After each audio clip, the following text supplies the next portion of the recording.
problem, but as a full-on spiritual battle. Everything we're going to talk about comes straight from the source material of several Christian ministries who specialize in this exact approach to finding freedom. So let's just jump right in with a question that kind of reframes the whole conversation. Is addiction simply a disease? Is it just a choice? Well, while medical and psychological views are absolutely important, the sources we're looking at today say, hey, wait a minute, there's a third dimension here, and that's the spiritual one. All right, here's what we've got on tap. We're going to start by looking at addiction through this different lens. Then we'll dig into what's considered the spiritual root cause. From there, we'll check out the biblical authority behind all this, walk through the actual path to freedom, and wrap up with how to keep fighting that good fight. Okay, so first things first, let's put on this different set of glosses, so to speak. The whole framework we're exploring suggests that if you really want to understand addiction, you have to look past the physical stuff, past the symptoms, and start considering an unseen spiritual reality. And this right here really lays out the two different ways of thinking. See, on the left, you've got the secular explanations we're probably all familiar with. It's a medical disease, it's genetic, it's caused by trauma. Now, these ministries aren't dismissing that, but they'd say that's often just treating the symptoms. Their perspective, over on the right, points to something deeper, a spiritual root cause. They use terms like demonic strongholds or a specific spirit of addiction that traps a person in spiritual bondage. So, if the root cause is spiritual, what does that even mean? How do you identify an influence you can't see? Well, let's dig into how these sources explain it. Okay, so get this. According to one of our sources, Above and Beyond Christian Counseling, when they talk about a spirit of addiction, they don't mean it as a metaphor. Nope. They're describing an actual demonic entity that they believe takes up residence in a person's soul. Its whole purpose, based on their reading of John 10:10, is to torment a person's thoughts and just push them toward destruction. And a really critical idea here is this concept of open doors. The belief is that these spirits don't just invade at random. They get in through specific weak spots or vulnerabilities in a person's life. We're talking about things like abuse and trauma, personal sin, or getting involved in the occult. But it also includes things you might not have heard of, like ungodly soul ties, think deep, unhealthy spiritual connections, and even generational curses, which is the idea that the fallout from sin can literally be passed down through a family. Okay, so if the problem is a spiritual one, then where do you get the power to fight it?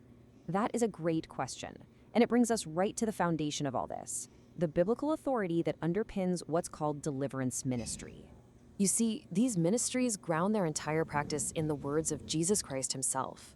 This verse you see here from Mark's Gospel, it's a big one.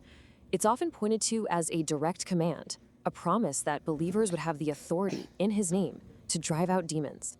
And the New Testament is full of examples that really drive this home, like the story of the Gerasene demoniac. It's an incredible account where Jesus confronts a man possessed by a whole host of demons, so many they call themselves Legion. Jesus just tells them to leave, and bam, they're gone. It's a demonstration of absolute authority, and the key belief here is that he has delegated that same authority to his followers. So, how does that authority actually work in practice? What do you do? Well, let's look at the practical, step-by-step process these ministries lay out. This isn't just about having a belief system, it's about a prescribed path to real, tangible freedom. So drawing from influential works like The Bondage Breaker, the whole process boils down to a few really decisive, prayerful actions. First, you have to verbally renounce any involvement with counterfeit spiritual stuff. Then, and this is huge, you have to choose to forgive anyone who's wronged you. That's seen as slamming the door shut on these spiritual entry points. After that, it's about confessing pride, submitting to God, and specifically renouncing the bondage you're struggling with. And the final step? You verbally claim your freedom in Jesus Christ, pretty much canceling all satanic assignments against you. All right, so let's say someone goes through those steps and claims that freedom. Is that it? Are they done? Well, the sources are really clear on this. Absolutely not. In fact, that's not the end of the journey. It's the beginning of a whole new way of life. Yeah, what's so crucial to get here is that deliverance isn't some one-and-done magic wand. It's the starting pistol for daily spiritual warfare, for fighting the good fight. And that means you have to be active. You're guarding your tongue, no more calling yourself an addict. You're using your authority in prayer. You're constantly renewing your mind with the truth. And you've got to be plugged into a solid Bible-believing church for real accountability. Because, and this is key, the understanding is that these spirits will try to come back. You have to actively resist them. It's all about learning to trust God, especially through the hard times and the trials that are sure to come. So, at the end of the day, this whole perspective really challenges us to think about human suffering in a new way. It asks us to consider that beyond the physical, beyond the psychological, there might just be a spiritual battle raging. And that leaves us with a final thought to chew on.